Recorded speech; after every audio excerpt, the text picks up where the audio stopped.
Hello friends, பூங்காற்று திரும்புமா என்ற எபிசோடில் என்ன நடக்கலாம் அப்படிங்கிறத பற்றி பார்க்கலாம். இன்றைக்கான எபிசோட் எமோஷனலான அதிரடியான எபிசோட் அப்படின்னே சொல்லலாம். குமரன் ஆனந்தியை நல்லபடியாக நெருப்புலேருந்து அதாவது ஃபயர் ஆக்சிடென்ட் நடந்துச்சுல அங்கேருந்து காப்பாற்றி கூட்டிகிட்டு வந்துடுறாங்க. வெளியில் வந்ததுக்கப்புறம் பார்த்தோன்னா அங்கே இருக்க ஒரு அக்கா என்னோட குழந்தைய காணோம் அப்படிங்கிற மாதிரி சத்தம் போடுறாங்க. உடனே அவங்க குழந்தைய காப்பாற்றுறதுக்கு குமரன் மறுபடியும் உள்ளே போய் காப்பாற்றி அந்த குழந்தைய மாடியிலேருந்து அப்படியே கீழே போடுறாங்க. கீழே ஆனந்த் அதை அப்படியே பிடிச்சிக்கிறாங்க. ஆனால் குமரனால் வெளியில் வர முடியல. அங்கே இருக்க உள்ள அந்த பிளாஸ்டிக் புகையெல்லாம் இருக்குல்ல, அதெல்லாம் சுவாசிக்கிறதுனால அப்படியே மயங்கி உள்ளே விழுந்துடுறாரு. ஆனந்த் காப்பாற்றுறதுக்கு மறுபடியும் உள்ளே போகிறாரு. வெளியிலேருந்து பார்த்தோம் அப்படின்னா குணவதி, கோட்டி, அதே நேரத்தில் ஆனந்தி எல்லாரும் சத்தம் போட்டுவிட்டு குமரன் சம்மந்தமாக பேசிக்கிட்டே இருக்கிறாங்க. இதுக்கிடையில் பார்த்தோம் அப்படின்னாக்கா இங்கே ஆனந்தியோட வீட்டில் அவங்க அப்பா மாப்பிள்ளைங்களோட ஃபோட்டோவை வச்சு இப்போ அவங்க அண்ணன் இருக்காங்கல்ல மனோகர், அவங்கள்ட்ட காட்டுறாங்க. எல்லாருமே 40-45 வயசுக்கு மேலே இருக்காங்க, குழந்தைங்களாம் இருக்குது அப்படிங்கிற மாதிரி இருக்கிறதுனால அவங்க அப்படிப்பட்ட மாப்பிள்ளைங்களுக்கெல்லாம் நம்ம தங்கச்சியை கல்யாணம் பண்ணி கொடுக்க வேணாம் அப்படிங்கிற மாதிரி மனோகர் சொல்கிறாங்க. வேறு கல்யாணம் பண்ணோம், ஆனால் நல்ல மாப்பிள்ளையை நம்ம பார்க்கலாம் அப்படிங்கிற மாதிரி பேசிக்கிட்டு இருக்கும்போதே ஃபோன் அடிக்குது. இப்போ குணவதி அங்கே நடந்த பிரச்சனையை பற்றி சொன்னதுமே வீட்டில் இருக்க எல்லாருமே ரொம்ப அதிர்ச்சி ஆகிடுறாங்க.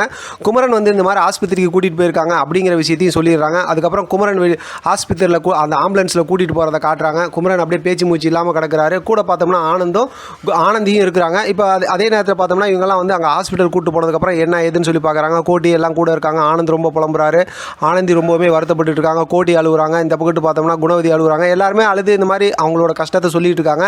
அந்த நேரத்தில் டாக்டர் அவர் என்ன வேலை பார்க்குறாருன்னு கேட்குறாங்க. அந்த மாதிரி தறி வேலை பார்க்குறாருன்னு சொல்லும்போது அங்கே பஞ்சு நூல் இந்த மாதிரி இருந்துச்சு. அதெல்லாம் உள்ளே போய் அதுவுமே அவரோட லங்ஸை ரொம்ப பாதிச்சிருக்கு. அதோட பார்த்தோம்னா அந்த பிளாஸ்டிக் புகையெல்லாம் சுவாசித்ததுனால அவர் ரொம்ப கிரிட்டிக்கலான கண்டிஷனில் தான் இருக்கார். சொல்ல முடியாது என்ன நடக்கும்னு அப்படிங்கிற மாதிரி பயமுறுத்துற மாதிரி டாக்டர் ஒரு விஷயத்தை சொல்லிட்டு போனதுமே எல்லாருமே ரொம்ப அதிர்ச்சியாக பயந்து போகிறாங்க. கோட்டி ரொம்பவுமே அழுவ ஆரம்பிச்சிடுறாங்க. இப்போ கோட்டிக்கிட்ட வீட்டுக்கு ஃபோன் பண்ண சொல்லி ஆனந்த் சொல்கிறாங்க.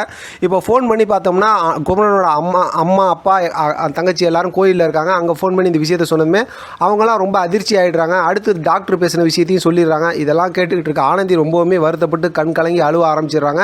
குமரனை உள்ளே காட்டுறாங்க, படுத்திருக்காங்க. அவருக்கு ட்ரீட்மெண்ட்லாம் நடந்துகிட்டு இருக்கு. அவர் நல்லபடியாக பொழைச்சி வந்துடணும் அப்படிங்கிற மாதிரி ஆனந்தி வேண்டிக்கிட்டு இருக்கிறாங்க. ரொம்பவுமே எமோஷனலாகவும் சூப்பராகவும் ஸ்டோரியை கொண்டு போயிட்டு இருக்காங்க. பார்க்கலாம் அடுத்து என்ன நடக்குதுன்னு. இதை பற்றின உங்களோட கருத்து கமெண்ட் பாக்ஸில் தெரியப்படுத்துங்க. தொடர்ந்து ஆதரவு கொடுங்க. தேங்க்யூ ஃப்ரெண்ட், தேங்க்ஸ் ஃபார் வாட்சிங்.